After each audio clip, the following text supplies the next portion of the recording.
Trump पर कातिलाना हमले में कोई पाकिस्तानी मुलव्विस नहीं, व्हाइट हाउस ने वाज़ेह कर दिया। तर्जुमान व्हाइट हाउस कैरन जेन-पियर ने कहा कि आसिफ मर्चेंट का साबिक अमरीकी सदर पर हमले से कोई ताल्लुक नहीं। अमरीकी महकमा इंसाफ ने भी आसिफ मर्चेंट के ट्रंप पर हमले की खबरों की तरदीद कर दी। अमरीकी मीडिया ने पाकिस्तानी निजात का ताल्लुक हमले से जोड़ा था।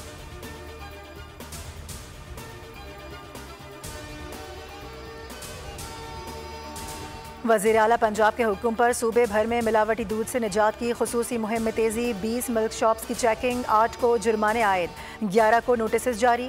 सूबाई दारुल हुकूमत में मजमूई तौर पर 1085 लीटर गैर मयारी दूध तल्फ किया गया।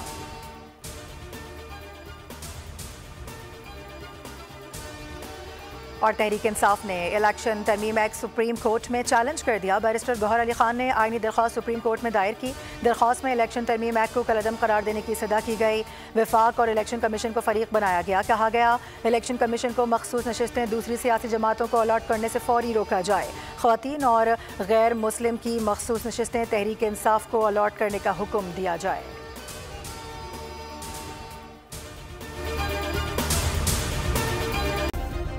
सब्सक्राइब करें और बेल दबाएं ताकि कोई खबर रह न जाए।